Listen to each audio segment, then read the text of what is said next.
Good morning mga ka-waters. Wala tayong pasok ngayon, no? I mean, wala tayong area, so medyo relax konti. Kasi pag mayroon naman talagang area, yun, medyo pagod talaga. Nandito tayo ngayon sa Matina area. May puntahan din ako na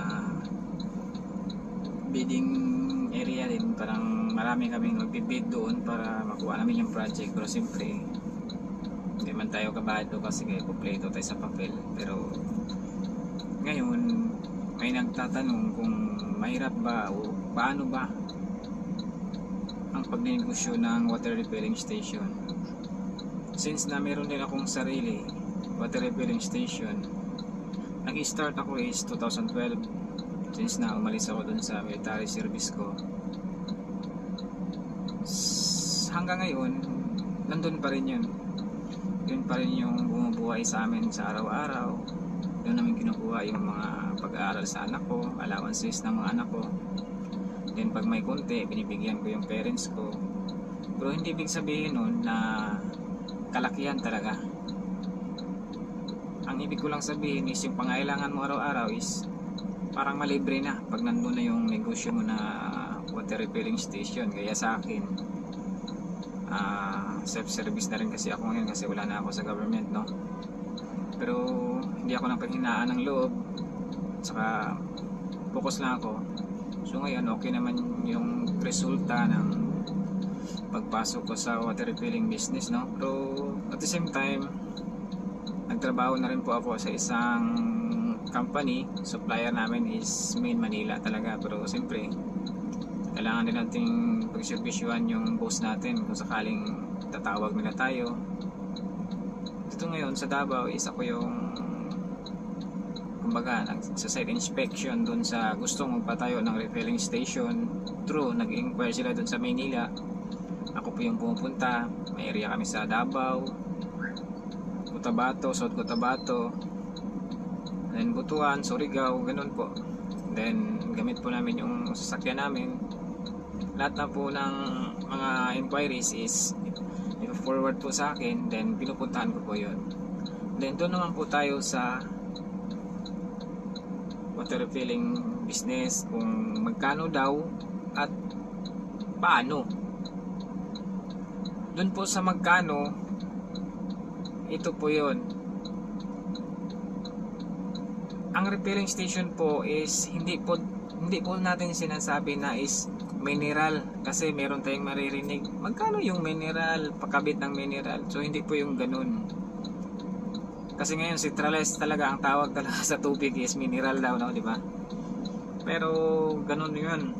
Meron tayong tinatawag na mineral, purified, alkaline, alkanized, any water treatment pwede. Pero kung sa negosyo mo talaga is ikaw naman yung makapag-decide at kung anong kailangan mo doon sa area mo. Nagadepende kasi yun kung anong area ka nandun. Pag nasa probinsya area ka or nasa mataong lugar like urban, ganun, di ba? At magkaiba din yung permit doon sa provincial area at saka dito sa city area. So ganun yun. Before ka palang magpakabit ng ganun, yun muna ang isipin mo, yung area mo. At siyempre, yung price ng magiging machine mo na kung gusto mo. Hindi yung sinusundan mo lang yung kapitbahay kasi ito yung machine niya. Sinusunod mo yung isa kasi ito yung sinasabi niya. Ikaw mismo. Kasi ikaw yung mag-operate, ikaw yung magdinegosyo, hindi sila. Pera mo yun. At saka yun sa ROI mo, return of investment, kailangan recorded yun para makikita mo yung mga expenses. Kasi ang pagnegosyo talaga mga kapatid is merong kasamang isang pad ng paracetamol yan. Oo, sakit ng ulo kung hindi mo ilakad ng maayos. Kailangan focus ka talaga. So kailangan talaga sa una na magpakabit ng refilling station, unahin nyo muna ang area. Ang area natin is included na natin doon. Sabihin natin yung government use na sinasabi nating building engineers approved. Dito yon sa city area. Pag nasa provincial area ka naman is pwede naman yung tinatawag nating in-house. Pero yun nga, kailangan dumaan ka muna sa Bureau of Fire. Kukuha ka ng permit, kukuha ka ng sanitary permit. Lahat ng permit na pwedeng kukunin mo yon para legal po yung pagninegosyo natin. So, alis muna ako mga katubig ha.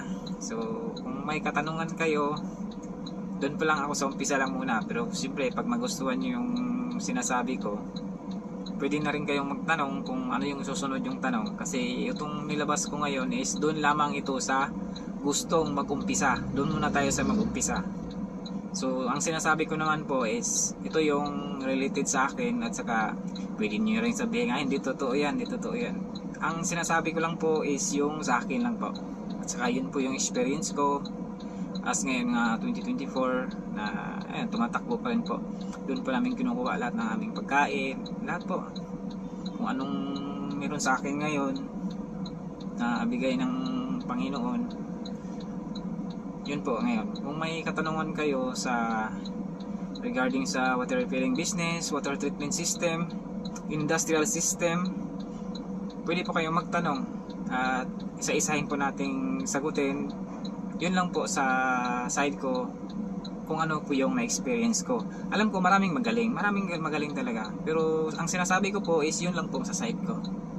Maraming salamat po.